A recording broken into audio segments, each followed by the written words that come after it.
اپنا جو ہے زکوٰۃ کا پیسہ نکالتے ہیں اور غریب بھائیوں کو اپنی عید کی خوشیوں میں وہ شامل کرتے ہیں. تو اس سے بھی ایک پیغام جو ملتا ہے یہ بھی ایک اتحاد اتفاق اور ایک اسلامی بھائی چارگی اور محبت کا پیغام ملتا ہے. اس کے بعد اولئک سیرحمہم اللہ، کل قیامت کے روز اللہ تعالیٰ انہی لوگوں پر رحم و کرم کرے گا. آج بہت سارے کہتے ہیں غلط کام کرتے رہتے ہیں، ارے اللہ تعالیٰ اپنے رحم و کرم سے جنت میں داخل کر دے گا. چلو ٹھیک ہے میرے بھائیوں، نہیں، اللہ تعالیٰ ایسے لوگوں پر رحم و کرم کرے گا تو جنت میں اللہ تعالیٰ داخل کرے گا. بہرحال اس آیت سے ہمیں یہ پتہ چلا کہ ان چیزوں سے اتحاد اتفاق اور ایک اسلامی بھائی چارگی پیدا ہوتی ہے. اس کے بعد آگے آئیے آپ سورہ آل عمران آیت نمبر 103، اس میں بھی اللہ تعالیٰ نے یہی بات بتلائی ہے. جو سب سے بڑی بیماری مسلمانوں کے اندر آج تفرقے بازی ہے، فلاں مسلک سے وہ جڑا ہوا ہے، فلاں وہ ہے، بھئی اس کے پیچھے نماز نہ پڑھو، اس کو اپنی بیٹی مت دو، اس سے رشتہ مت کرو، یہ بہت ساری چیز جو ہے اس کے پیچھے نماز پڑھو گے تو آپ کی جو ہے نماز ٹوٹ جائے گی، آپ کا جو نکاح ٹوٹ جائے گا، ختم ہو جائے گا. اس آیت کریمہ میں اللہ تعالیٰ نے اس چیز کو ختم کیا ہے. اللہ تعالیٰ سورہ آل عمران آیت نمبر 103 میں کیا فرماتا ہے؟ وَاعْتَصِمُوا بِحَبْلِ اللَّهِ جَمِيعًا وَلَا تَفَرَّقُوا. اللہ تعالیٰ نے اس آیت کریمہ میں کسی مخصوص خطے کو یا مخصوص قبیلے کو یا مخصوص کسی گاؤں کو یا دیس کو یا کسی کنٹری کو یا کسی ضلع کو اللہ تعالیٰ نے مخاطب نہیں کیا، بلکہ تمام کے تمام مسلمانوں کو اللہ تعالیٰ نے مخاطب کر کے فرمایا کہ وَاعْتَصِمُوا بِحَبْلِ اللَّهِ جَمِيعًا. اے لوگوں، تم تمام کے تمام لوگ مل کر اور جمع ہو کر اللہ تعالیٰ کی رسی کو مضبوطی سے تھام لو، اس کو پکڑ لو.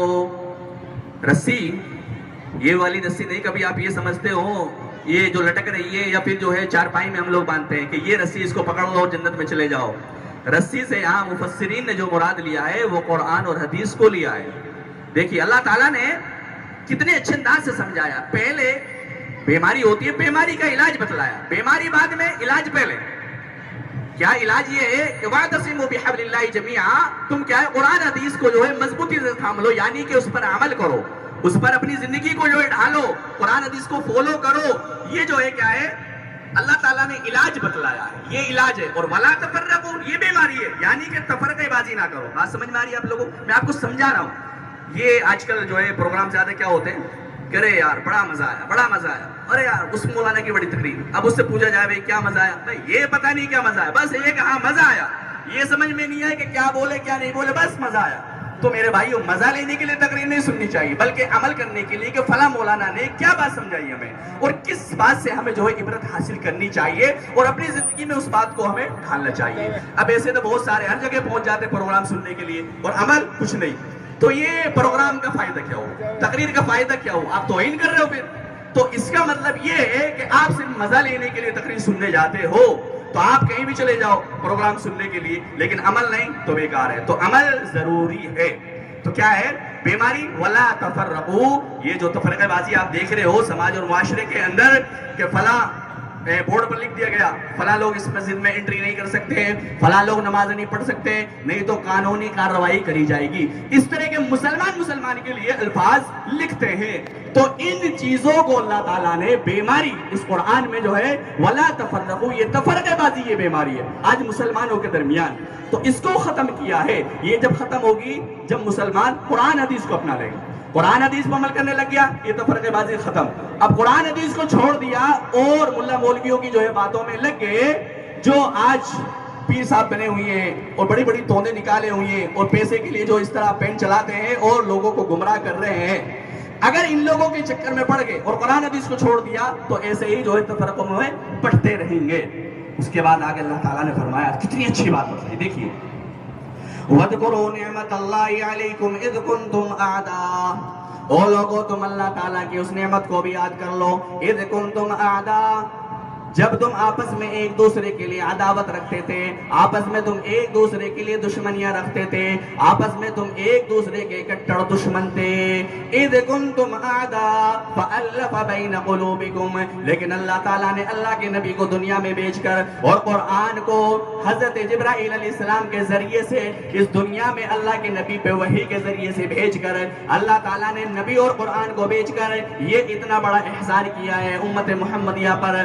میرے بھائیو ذرا سوچئے اس کے ذریعے سے فَأَلَّفَ بَيْنَ قُلُوبِكُمْ نبی کو بھیجا اور اللہ کے نبی نے یہ تعلیمات لوگوں کو دی کہ لوگ جو ایک دوسرے کے لیے دشمن تھے، ایک دوسرے کے بالکل جو ہے بغاوت کرتے تھے، کٹر دشمن تھے، دلوں میں عداوت اور بغض رکھتے تھے، فَأَلَّفَ بَيْنَ قُلُوبِكُمْ ان کے دلوں میں اللہ تعالیٰ نے الفت اور محبت پیدا کر دی۔ آپ جب دور جاہلیت میں جائیں گے اور جب پڑھیں گے دور جاہلیت کا زمانہ تو وہ لوگ ایک دوسرے کے بڑے کٹر دشمن تھے، اور یہاں تک کہ جب لڑائیاں ان میں ہوا کرتی تھی دور جاہلیت میں، اگر ایک قبیلے کا ایک آدمی مار دیا تو اس کے بدلے میں دوسرے قبیلے کے 10 بے گناہ لوگوں کو مار دیتے تھے، اور سال 2 سال 5 سال نہیں، سالوں سال جو ہے وہ جنگیں ہوا کرتی تھی، لڑائیاں ہوا کرتی تھی۔ یہ دور جاہلیت کا معاملہ تھا، لیکن اللہ کے نبی نے ان تمام کے تمام لوگوں کو ایک پلیٹ فارم پر لایا اور اتحاد اتفاق کا جو ہے درس دیا اور ان کے دلوں میں الفت اور محبت پیدا کر دی۔ آپ دیکھیے صحیح بخاری کا ایک واقعہ آپ اٹھا کر دیکھیے، راوی حدیث حضرت انس رضی اللہ عنہ ہے، کیا فرماتے ہیں کہ ہمارے پاس مدینہ میں ایک صحابی رسول جن کا نام حضرت عبد الرحمن بن عوف، بہت مشہور صحابی ہے، اور یہ واقعہ میں اکثر جو ہے بتاتا ہوں، یہ بڑا اچھا واقعہ میرے دل کو جو ہے بھاتا ہے، اور اس سے بہت سارے پوائنٹس، بہت ساری چیزیں نکلتی ہیں۔ حضرت عبد الرحمن بن عوف مکہ سے جب ہجرت کر کے مدینہ جاتے ہیں تو بیوی کو ساتھ میں لیا، ایک چھوٹا سا بچہ ہے اس کو بھی ساتھ میں لیا، اور جو مکہ کے اندر دینار و درہم وغیرہ جو پوٹلی تھی سامان کی، اس کو جو ایک پوٹلی کے اندر باندھ لیا اور سفر جاری کیا۔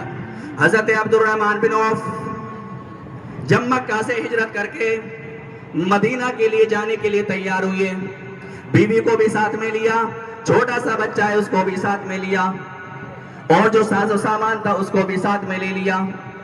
ابھی مکہ سے قدم باہر نہیں نکالا، اتنے میں سسرال والوں کو پتا چلا کہ ہمارا داماد عبد الرحمن مکہ چھوڑ کر مدینہ جا رہا ہے اور وہ بددین ہو گیا ہے، اور ہماری بیٹی کو یعنی کہ اپنی بیوی کو بھی ساتھ میں لے کر جا رہا ہے۔ سسرال والوں کو پتا چلا تو دوڑے ہوئے آئے اور عبد الرحمن بن عوف کو پکڑا اور کہا کہ عبد الرحمن کیا معاملہ ہے، کیا بات ہے، کیوں مکہ چھوڑ کر جا رہے ہو اور ہماری بیٹی کو بھی تم اپنے ساتھ میں لے کر جا رہے ہو؟ حضرت عبد الرحمن بن عوف نے کہا کہ اے میرے سسرال والوں، مجھے مکہ کے اندر ایک اللہ تعالیٰ کی عبادت نہیں کرنے دیا جا رہا، لوگ مجھے ستا رہے ہیں، لوگ مجھ پر ظلم کر رہے ہیں، میں اللہ کو ماننے والا ہوں، اللہ پر ایمان لے کر آیا ہوں، اس کو نبی کو فالو کرنے والا ہوں، اللہ کے نبی کی تعلیمات پر چلنے والا ہوں، لیکن اے میرے سسرال والوں، جب میں نماز پڑھتا ہوں تو لوگ مجھے ستاتے ہیں، میں جب ایک اللہ کی عبادت کرتا ہوں تو لوگ مجھے پریشان کرتے ہیں، اس بنا پر میں مکہ چھوڑ کر میں ہمیشہ کے لیے مدینہ جا رہا ہوں۔ سسرال والوں نے جب یہ بات سنی تو کہنے لگے کہ عبد الرحمن جانا چاہتے تو اکیلے چلے جاؤ، لیکن یہ ہماری لڑکی ہے، یہ ہماری بیٹی ہے، اللہ کی قسم ذرا سوچئے مسلمانوں اور میری ماں اور بہنوں، ذرا اس حدیث سے، اس واقعے سے کیا پیغام جاتا ہے مسلمانوں پر؟ جب یہ بات سسرال والوں نے سنی تو کہنے لگے کہ جاؤ چلے جاؤ، اکیلے چلے جاؤ۔ عبد الرحمن بن عوف بیوی ہے، لائف پارٹنر ہے، زندگی کا ساتھ دینے والی ہے، جب یہ بات سنی تو دل پر چوٹ لگتی ہے، دل سے آہ نکلتی ہے کہ میری لائف پارٹنر زندگی کا ساتھ دینے والی آج اس کے جدائی کا معاملہ آ گیا ہے۔ ایک طرف اسلام ہے، ایک طرف میری بیوی ہے، ایک طرف اللہ اور اس کے نبی ہے، اور ایک طرف میری بیوی کا معاملہ ہے، کس کی قربانی دوں؟ اللہ اور اس کے رسول کی قربانی دوں یا پھر اپنی بیوی کی قربانی دوں؟ میرے بھائیو ذرا سوچئے، آج کا اگر یہ مسلمان یہ تو آپشن اس کے سامنے رکھ دیے جائے، یا تو گھر سے نکل جائے یا اپنی بیوی کو چھوڑ دے، اور گھر سے نکلا اپنی بیوی کو چھوڑ دے یا پھر اللہ تعالیٰ کو چھوڑ دے، آج کا یہ مسلمان اللہ کی نافرمانی کر جائے گا، لیکن اللہ کی قسم بیوی کی جو محبت ہے، بیوی کا جو پیار ہے، اس سے کبھی وہ چھوڑ نہیں سکتا، بیوی کو سے وہ جدا نہیں ہو سکتا، بیوی سے الگ نہیں ہو سکتا۔ یہ آج کا مسلمان ہے۔ اگر یہ معاملہ آ جائے تو، اور آپ لوگ اخبارات، ٹیلی ویژن وغیرہ بہت ساری چیزیں دیکھتے ہیں، ابھی اخبار میں آیا، ٹیلی ویژن میں آیا، فلاں جو ہے لڑکا، اس کے سسرال والوں نے اس کی بیوی کو ساتھ نہیں بھیجا، پتہ کیا چلا؟ اس نے خودکشی کر لی، ٹرین کے آگے مر گیا، اوپر سے جو ہے کود کے مر گیا، جان دے دی۔ اور بہت سارے ایسے نوجوان جو ہے، بہت سارے جو ہے کیا کہتے ہیں یا تو میری بیوی کو بھیجو یا پھر جو ہے میں اپنی جان دے دوں گا۔ بہت سارے اتنی محبت اپنی بیویوں سے کرنے والے ہیں، لیکن میرے بھائیو جہاں اسلام کی بات آئے، جہاں اللہ اور اس کے رسول کی بات آئے، وہاں پر بیوی کی قربانی، ساز و سامان کی قربانی، تمام چیزوں کی قربانی دے دو۔ لیکن حضرت عبد الرحمن بن عوف کیا صحابہ تھے، کیا نبی کے ماننے والے تھے، کیا اللہ تعالیٰ پر ایمان لانے والے تھے۔ کہا کہ میرے سسرال والوں جاؤ، میں اپنی بیوی کو قربان کر رہا ہوں، لیکن اللہ کی قسم ہے میں اپنے ایمان کا سودا نہیں کر سکتا۔ حضرت عبد الرحمن بن عوف بیوی کی قربانی دیتے، اتنے میں بھائی آئے، اور بھائی بھی وہ چھوٹا سا لڑکا، چھوٹا سا بچہ، ایک ہی لڑکا ہے، اس کو بھی چھین کر لے کر چلے جاتے ہیں۔ اور خاندان والے، پریوار والے آئے، ساز و سامان تمام کی تمام چیزوں کو لے کر چلے گئے۔ یہ صحابی رسول حضرت عبد الرحمن بن عوف مدینہ پہنچتے اکیلے تنہا۔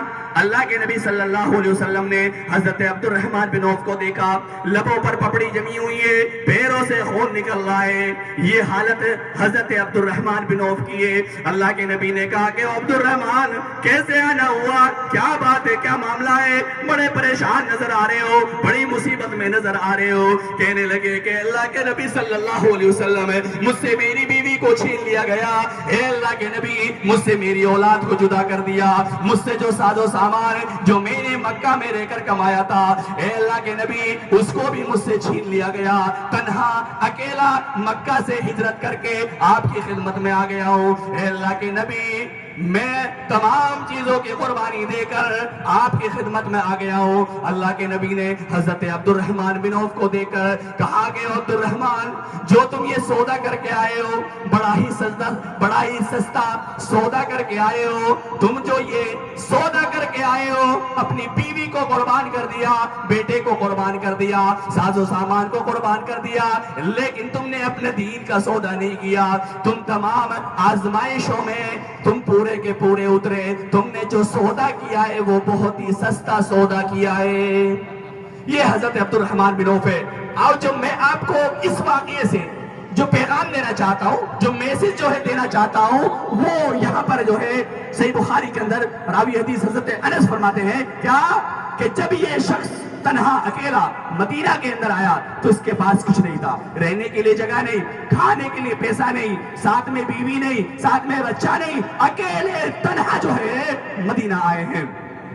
اللہ کے نبی صلی اللہ علیہ وسلم، صحابہ کرام بیٹھے ہوئے ہیں، بڑے بڑے جلیل القدر صحابہ کرام وہاں پر تشریف فرما ہے۔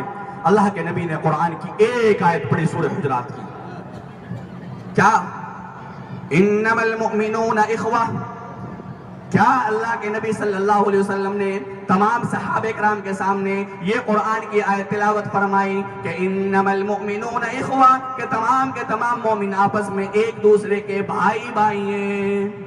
اسی طریقے سے ایک اور حدیث اللہ کے نبی نے فرمائی کہ المسلم اخو المسلم۔ جب یہ حدیث، یہ قرآن کی آیت صحابہ کرام کے کانوں میں آئی، ادھر جو ہے اللہ کے نبی نے کہا کہ یہ تمہارا بھائی ہے مکہ سے جو مدینہ آیا ہے، تو سعد بن ربیع جو انصاریوں میں سے ہے کہنے لگے کھڑے ہو کر کہ اللہ کے نبی صلی اللہ علیہ وسلم انصار مدینہ کو بتائے کہ میں انصار مدینہ میں سب سے زیادہ امیر ہوں، سب سے زیادہ مالدار ہوں۔ اے اللہ کے نبی، اللہ تعالیٰ نے مجھے بہت نوازا ہے، اللہ تعالیٰ نے مجھے مال و دولت سے بہت زیادہ نواز رکھا ہے۔ اے اللہ کے نبی، یہ عبد الرحمن یہ آج سے ہمارا بھائی ہے، جب آپ نے اس کو ہمارا بھائی بنا دیا تو اس کے پاس رہنے کے لیے جگہ نہیں ہے، اس کے پاس ساز و سامان نہیں ہے۔ اے اللہ کے نبی، میرے پاس 2 کمرے یا 2 روم ہیں، 2 مکان ہیں۔ اے اللہ کے نبی، ایک مکان اپنے اس بھائی کے لیے دے دیتا ہوں، یہ بھائی اس میں رہ لے گا۔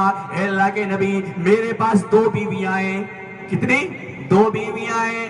اے اللہ کے نبی، دونوں میں سے جو اس کو اچھی لگے اس کو یہ پسند کر لے، میں اس کو طلاق دے دیتا ہوں اور عدت گزارنے کے بعد یہ اس سے شادی کر لے۔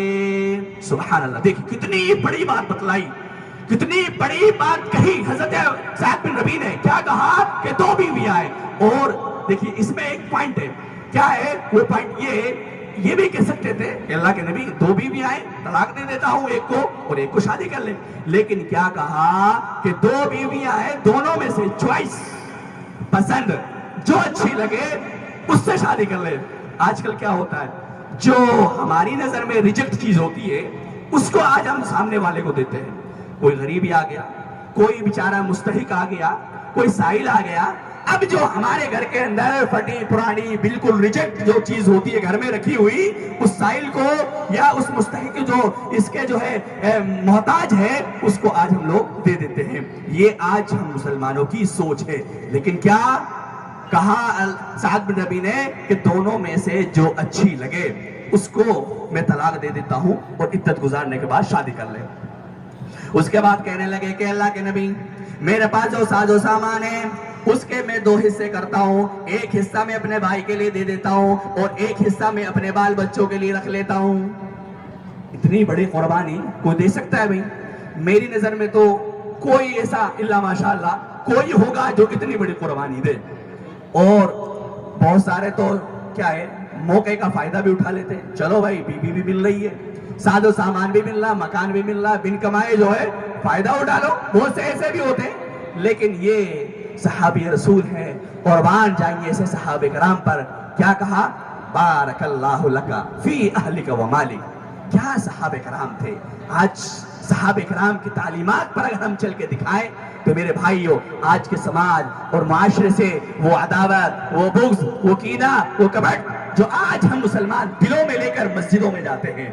آج کا یہ مسلمان مسجد میں نماز پڑھنے کے لیے جاتا ہے اور دل میں حسد ہے. اگر پتہ چلا فلاں سے لڑائی ہے, اس کے بغل میں کھڑا ہونا, اس کے تو کبھی بھی نہیں کھڑا نہیں ہوں گا, دوسری سائیڈ میں جا کے کھڑا ہوگا. اگر سامنے والا, سامنے سے کوئی بھائی آ رہا ہے مسلمان بھائی, اگر اس سے کوئی تو میں ہو گئی تو اس سے دیکھ کر آج کا یہ مسلمان دوسرا راستہ اختیار کر لیتا ہے اور 10 کلو کا جو ہے چہرہ بنا کر ایسے کر کے جو ہے نکل جائے گا. اس کی تو شکل ہی نہیں دیکھنی مجھے, اس بدصورت کی, اس کم عقل کی, اس کی شکل دیکھوں گا. اس کی شکل کے بنا پر وہ دوسرا راستہ اختیار کر لیتا ہے.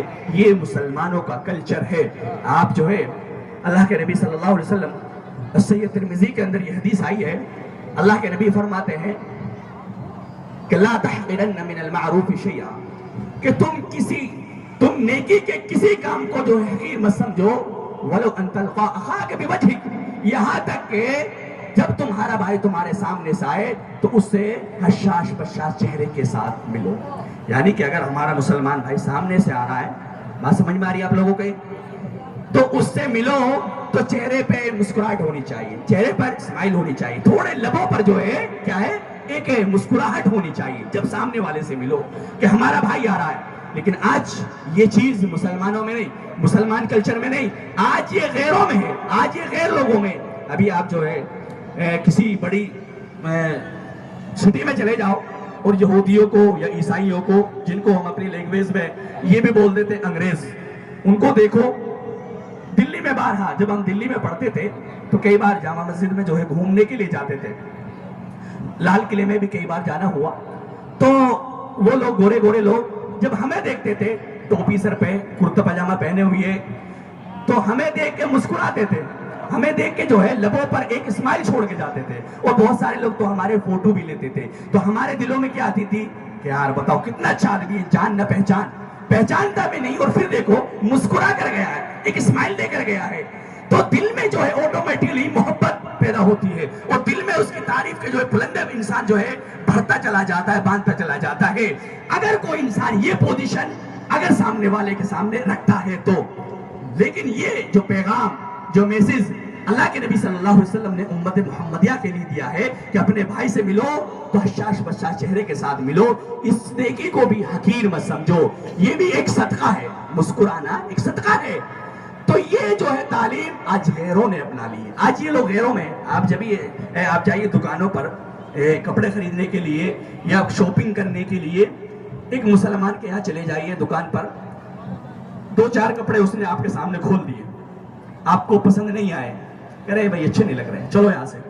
تو جو وہ مسلمان ہے جو سامان بیچ رہا ہے, وہ جو تاجر ہے, جو بزنس مین ہے, وہ آپ کو وہیں پر کیا کہے گا, پاگل ہے کیا, ہم 1 گھنٹے سے جو ہے کپڑے دکھا رہے ہیں اور تمہارے سمجھ میں نہیں آئے, آ جاتے ہیں پتہ نہیں کہاں سے. اس طرح کی جو ہے وہ لینگویج آپ کے سامنے یوز کرے گا. اور آپ ایسے ہی جو ہے غیر مسلم کے یہاں چلے جائیے, دیکھیے جو سچ ہے وہ سچ ہے, جو حق ہے وہ حق ہے. اگر ہمارے اندر کمیاں ہیں تو ہمیں ان کو اصلاح کرنی چاہیے, یہ نہیں کہ سامنے والا غیر ہے تو اس کی تعریفیں کر رہی ہیں. بھائی اس سے ہمیں ایک میسج اور پیغام ملتا ہے کہ بھئی ہم دوسرے سے جو عبرت حاصل کریں. جو اللہ کے نبی نے تعلیمات دی ہے آج وہ غیروں نے اپنا لی ہے, تو یہ تعلیمات آج ہم لوگوں میں ہونی چاہیے. 10 کپڑے آپ کے سامنے رکھ دیے, آپ کے سمجھ میں نہیں آئے تو آپ وہاں سے چلنے لگے, تو وہ کیا کہتا ہے, چلو بھائی کوئی بات نہیں, ٹھیک ہے دوبارہ دیکھ لینا. تو یہ چیزیں جو ہے آج غیروں میں ہے. تو میں آپ کو بتلا رہا تھا حضرت سعد بن ربیع نے کیا کہا کہ بیوی کو بھی جو ہے جو اچھی لگے اس کو لے لو. لیکن حضرت عبد الرحمن بن عوف کیا کہتے ہیں, بارک اللہ لک فی اہلک و مالک. حضرت عبد الرحمن بن عوف کیا کہتے ہیں, بارک اللہ لک فی اہلک و مالک, کہ اللہ تعالی تمہارے اہل و عیال میں, تمہارے بال بچوں میں برکت عطا فرمائے, اور تمہارے کاروبار, تمہارے بزنس میں اللہ تعالیٰ برکت عطا فرمائے. یہ دعا دے کر آگے چلے جاتے ہیں اور کہتے ہیں کہ مجھے تم کسی بازار, کسی مارکیٹ کا راستہ بتلا دو. یہی حضرت عبد الرحمن بن عوف جس کے پاس کچھ نہیں تھا, آگے چل کے بہت بڑے جو ہے تاجر بنے گھی اور پنیر کے. کیا پتہ چلا کہ یہ اس واقعے سے کہ محبت یہ ایک درس دیتا ہے. آج ہم مسلمانوں میں ایسی محبت ہونی چاہیے, اگر ہمارا مسلمان بھائی پریشان ہے, پڑوسی پریشان ہے, تو ہم اس کی ہیلپ کریں, اس کی مدد کریں, اس کی پریشانی میں کام آئیں. تو یہ پیغام کیا ہے اللہ کے نبی صلی اللہ علیہ وسلم نے امت محمدیہ کے سامنے رکھا. اسی طریقے سے آپ جب صحیح بخاری کی ایک حدیث صحیح مسلم کی ایک حدیث اٹھا کر دیکھیں گے, اس میں بھی اللہ کے نبی نے بہت اچھی بات بتلائی. وہ کیا ہے کہ لا تدخلوا الجنت حتی تؤمنوا ولا تؤمنوا حتی تحابوا, کہ کوئی بھی انسان اس وقت تک جنت کے اندر داخل نہیں ہوگا لا تؤمنوا, یہاں تک کہ وہ ایمان لے آئے. اب اگر کوئی غیر ہے, غیر مسلم ہے, وہ کتنا ہی پن کا کام کرے, کتنا ہی اچھا کام کرے, اگر وہ ایمان لے کر نہیں آیا تو اس کا وہ اللہ کی نظر میں وہ پن, وہ اچھا کام ضائع ہے, کوئی فائدہ دینے والا نہیں کہ بھئی وہ جنت میں چلا جائے. شرط یہ ہے لا تؤمنو, ایمان لانا, لا الہ الا اللہ پڑھنا, اس کو فالو کرنا, اس پر عمل کرنا, اپنی زندگی کو اس پر گزارنا. اگر چلیے کوئی آدمی لا الہ الا اللہ پڑھ لیتا ہے, مسلمان بن جاتا ہے, ایمان کے اندر داخل ہو جاتا ہے, اس کے بعد اللہ کے نبی صلی اللہ علیہ وسلم فرماتے ہیں کہ وَلَا تُؤْمِنُوا حَتَّى تَحَابُّوا, اب اس وقت تک بھی وہ اپنے آپ کو کمپلیٹ مسلمان نہیں کہلوا سکتا, ایمان والا نہیں کہلوا سکتا, حَتَّى تُؤْمِنُوا, یہاں تک کہ وہ اپنے بھائی سے محبت نہ کرنے لگ جائے. دیکھیے کتنی بڑی بات بتلائی. اگر کوئی انسان اپنے بھائی سے محبت نہیں کرتا, اپنے بھائی سے پیار نہیں کرتا, اپنے بھائی پر شفقت نہیں کرتا, اب چاہے وہ کتنا ہی اچھے عمل کر لے, دیکھیے وہ پکا سچا مومن نہیں ہے, وہ صرف نام کا مسلمان ہے. آپ دیکھیے ایک جنگ کے موقع پر صحابہ کرام جنگ کر رہے ہیں. محبت اور اتحاد اتفاق کس کو کہتے ہیں, آپ اس واقعے سے جو ہے عبرت حاصل کیجئے. صحابہ کرام اس جنگ کے اندر موجود ہیں اور جنگ لڑ رہے ہیں. بہت سارے صحابہ کرام کے جو ہے جنگوں پر جسم کے اندر تیر لگے ہوئے ہیں. اللہ کے نبی صلی اللہ علیہ وسلم کے یہ صحابہ اسلام کے خاطر اپنی جانوں کے قربانی دے رہے ہیں. ادھر صحابہ کرام ان کے جسم پر, باڈی پر زخم لگے ہوئے ہیں اور تیروں کی بوچھار ہو رہی ہے. کچھ صحابہ کرام نے آواز دی کہ وہاں پانی کی بڑی پریشانی تھی, مجبوری تھی, پانی کے لیے وہ آواز لگاتے ہیں کہ اے پانی پلانے والوں مجھے ذرا پانی پلاؤ. دوڑتے ہوئے صحابہ کرام ان کے سامنے پانی لے کر جاتے ہیں اور ان کے سامنے پانی کا پیالہ وہ کٹورا رکھتے ہیں. یہ صحابہ کرام ابھی لبوں سے ہونٹوں سے پانی کا پیالہ نہیں لگائے, ابھی حلق کے اندر پانی نہیں گیا ہے کہ دوسری طرف سے یہی آواز آتی ہے کہ او پانی پلانے والوں ذرا مجھے پانی پلاؤ. یہ صحابی رسول کیا کہتے ہیں کہ جاؤ میرے فلاں بھائی کو پانی پلا کر آؤ, اس کے بعد مجھے پانی پلانا. یہی عمل 3-4 صحابہ, ان کے درمیان یہ کٹورا گھومتا ہوا پہلے صحابی رسول کے پاس آ جاتا ہے اور جب وہ صحابی رسول ان کے سامنے وہ پانی کا پیالہ وہ کٹورا رکھتے ہیں تو دیکھا کہ وہ صحابی رسول اللہ کے راستے میں وہ اپنی جان کو قربان کر چکے ہیں، اللہ کے راستے میں شہید ہو چکے ہیں۔ یہ صحابہ کرام کی محبت تھی، اپنی جانوں پر دوسرے بھائیوں کو جو ہے دوسرے بھائیوں کو ترجیح دیتے تھے، دوسرے بھائیوں کی جانوں کی فکر کرتے تھے، اپنی جانوں کی وہ فکر چھوڑ دیتے تھے۔ یہ صحابہ کرام کا عمل تھا میرے بھائیوں۔ یہ محبت کا درس اللہ کے نبی صلی اللہ علیہ وسلم نے صحابہ کرام کو دیا۔ اس لیے اللہ کے نبی نے فرمایا کہ وَلَا تُؤْمِنُوا حَتَّى تَحَابُّوا، تم اس وقت تک اپنے آپ کو کمپلیٹ پکے سچے مسلمان نہیں کہلوا سکتے حَتَّى تَحَابُّوا، یہاں تک کہ تم اپنے بھائیوں سے محبت نہ کرنے لگ جاؤ۔ اب اس کا طریقہ اللہ کے نبی آگے بتلاتے کہ محبت، اتحاد، اتفاق اور اسلامی بھائی چارگی کیسے پیدا ہو۔ اولا ادلکم علی شیء اذا فعلتموه تحاببتم افشوا السلام بینکم، کہ میرے صحابہ آؤ میں تمہارے لیے وہ فعل بتاؤں، وہ کام بتاؤں جس سے تمہارے سماج، تمہاری سوسائٹی، تمہارے معاشرے، تمہارے گھروں کے اندر محبت پیدا ہو۔ وہ فعل، وہ عمل، افشوا السلام بینکم، تم سلام کو پھیلاؤ، تم سلام کیا کرو، چھوٹا ہو بڑا ہو امیر ہو غریب ہو تمام کے تمام لوگوں کو سلام کیا کرو۔ اس سلام کرنے سے تمہارے گھر کے اندر، تمہارے محلے کے اندر، تمہارے معاشرے اور سماج کے اندر جو ہے ایک محبت پیدا ہوگی، اتحاد و اتفاق قائم ہوگا اس سلام کے کرنے سے۔ لیکن آج کا مسلمان سلام گھر میں داخل ہو رہا ہے تو بھی جو ہے سمم مکمون، بالکل گونگے اور بہروں کی طرح جو ہے گھر میں انٹری کر دیتا ہے، چلا جاتا ہے یوں ہی، کوئی سلام، کوئی دعا، کچھ نہیں، بس ایسے ہی۔ تو یہ سلام آج ہم مسلمانوں نے ترک کر دیا ہے، چھوڑ دیا ہے۔ تو میرے بھائیوں، تو ہمیں سلام کو پھیلانا چاہیے، سلام کرنا چاہیے، چاہے وہ غریب ہو، چاہے وہ امیر ہو، چاہے چھوٹا ہو، چاہے بڑا ہو، تمام کے تمام لوگوں کو سلام کرنا چاہیے۔ اس سلام سے جو ہے محبت پیدا ہوتی ہے۔ یہ طریقہ اتحاد و اتفاق کا اللہ کے نبی صلی اللہ علیہ وسلم نے لوگوں کو بتلایا۔ اب آج بہت سارے لوگ اپنا گھر تو چھوڑیے، غیروں کے گھر میں، دوسرے کے گھروں میں، پڑوسیوں کو گھرے میں یوں ہی بغیر پوچھے بغیر انٹری کے جو ہے داخل ہو جاتے ہیں۔ تو یہ طریقہ بالکل غلط ہے۔ آپ جو ہے حضرت عمر فاروق رضی اللہ عنہ صحابی رسول ہیں اور دوسرے نمبر کے جو ہے خلیفہ بھی رہ چکے ہیں، اپنے وقت کے امیر ہیں۔ ایک دن رات میں گشت لگا رہے ہیں اور گشت لگاتے لگاتے اچانک اس کے کانوں میں کچھ آوازیں آئیں اور دیکھا کہ ایک گھر کے اندر ایک بوڑھا کچھ طوائفوں کو لے کر ڈانس کروا رہا ہے۔ حضرت عمر فاروق رضی اللہ عنہ ترنت جو ہے دیوال سے چھلانگ لگا دیتے ہیں اور اس گھر کے اندر داخل ہو جاتے ہیں۔ جیسے ہی داخل ہوئے، حضرت عمر فاروق امیر المومنین نے اس بوڑھے کو رنگے ہاتھوں پکڑ لیا اور کہا کہ اے بوڑھے، اب تمہیں کوئی نہیں بچا سکتا، اب میں تمہیں سزا دے کر ہی رہوں گا۔ اے بوڑھے، آج میں نے تمہیں رنگے ہاتھوں پکڑ لیا ہے، تم طوائفوں کو نچا رہے ہو، شراب نوشی کر رہے ہو۔ وہ بوڑھا کہنے لگا کہ اے امیر المومنین، میں مانتا ہوں میں نے جرم کیا ہے، میں غلط کام کر رہا ہوں، میں طوائفوں کو نچا رہا ہوں، میں شراب نوشی میں ہوں، لیکن اے امیر المومنین، آپ نے بھی غلط کام کیے، آپ نے دو تین غلط کام کرے ہیں۔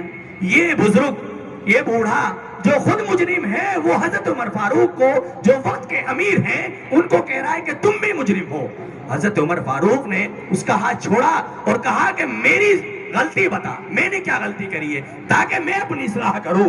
کہنے لگا کہ اے امیر المؤمنین، اللہ تعالیٰ کا فرمان ہے کیا وَلَا تَجَسَّسُوا، تم کسی کے گھر کی جاسوسی نہ کیا کرو۔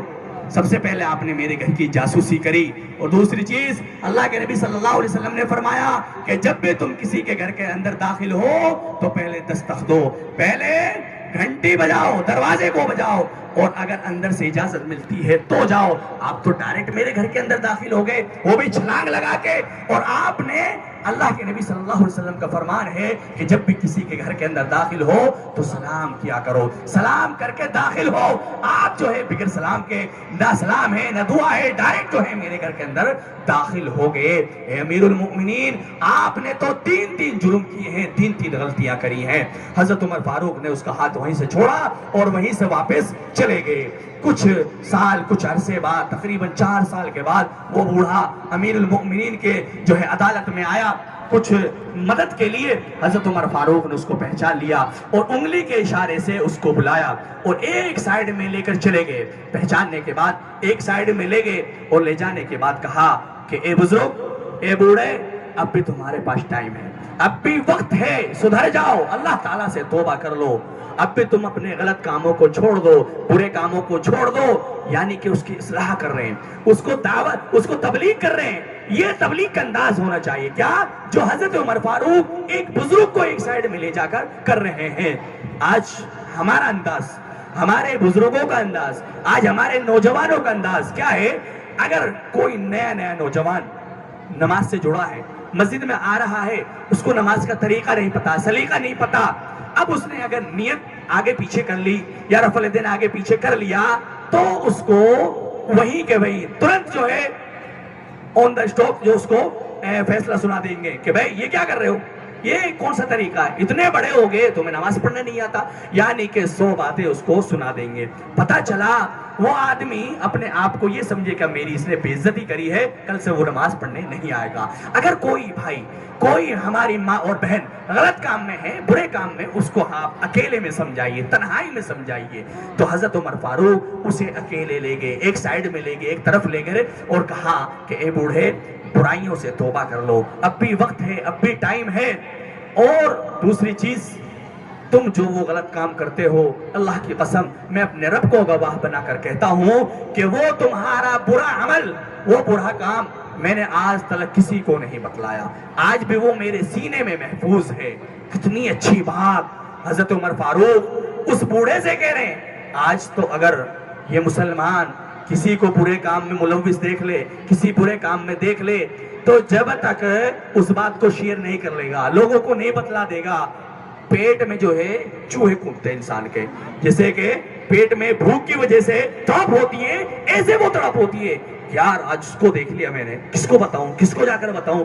تب تک وہ نہیں بتا دے گا، اس کی برائی کو لوگوں میں نہیں بتلا دے گا، مزہ نہیں لے لے گا، اس کا مذاق نہیں بنا لے گا، تب تک وہ چین سے، سکون سے نہیں بیٹھتا. میرے بھائیوں، اگر اپنے بھائی کو کسی برے کام میں دیکھتے ہو تو اس کی اصلاح کرو، اس کو سمجھاؤ اور اس کی برائی کو لوگوں میں چوراہوں پر جو ہے شیئر نہ کرو. تو حضرت حضرت عمر فاروق رضی اللہ عنہ اس کو سمجھا رہے ہیں، اس کو تبلیغ کر رہے ہیں. تو وہ بوڑھا بھی کہتا ہے کہ امیر المؤمنین، اللہ کی قسم مجھے بھی 4 سال ہو گئے، جب آپ نے مجھے پکڑا تھا اسی وقت جو ہے میں نے اللہ تعالیٰ سے پکی سچی توبہ کر لی تھی، اس برے کام کو چھوڑ دیا، اس برائی کو ترک کر دیا. میں نے شراب نوشی اور طوائفوں کو نچانا، وہ تمام برے کاموں سے میں نے جو ہے توبہ کر لی. تو میرے بھائیوں، اگر ہم اپنے بھائیوں کی اس طریقے سے اصلاح کریں تو انشاءاللہ سماج اور معاشرے کے اندر ضرور جو ہے ایک اتحاد اتفاق قائم ہوگا. ہمارے سماج اور معاشرے کے اندر ضرور جو ہے اسلامی بھائی چارے کی پیدا ہوگی. اگر یہ تعلیمات اگر ہم مسلمان اپنا لیں تو میرے بھائیوں، وقت جو ہے زیادہ ہو گیا ہے، تو یہ کچھ باتیں تھی جو قرآن اور حدیث کی روشنی میں نے آپ لوگوں کو ایک اتحاد اتفاق، محبت اور اسلامی بھائی چارگی کے تحت جو ہے بتلایا. اگر ہم قرآن اور حدیث کو فالو کرنے والے بن جائیں، اس پر عمل کرنے والے بن جائیں، انشاءاللہ جو آج ہم مسلمانوں کو ضرورت ہے کہ تمام کے تمام مسلمان ایک پلیٹ فارم پر آ جائیں، تمام فرقے بازی، تمام ان چیزوں کو چھوڑ چھاڑ کر ایک اللہ والے بن جائیں اور اس کے نبی کو جو ہے اس کی سنتوں پر عمل کرنے والے بن جائیں. انشاءاللہ جو ہے ہم ایک پلیٹ فارم پر آ جائیں گے اور ہمارے سماج اور ہمارے معاشرے کے اندر اتحاد اتفاق قائم ہو جائے گا، اسلامی بھائی چارے کی پیدا ہو جائے گی. الہ العالمین ہم تمام مسلمانوں کو صحیح سمجھ کی توفیق عطا فرمائے. الہ العالمین ہمارے سماج، ہمارے معاشرے کے اندر اتحاد اتفاق قائم کر. الہ العالمین ہمارے سماج، ہمارے معاشرے، ہمارے گاؤں، ہمارے محلے، ہماری جماعت کے اندر اسلامی بھائی چارے کی پیدا کرے. الہ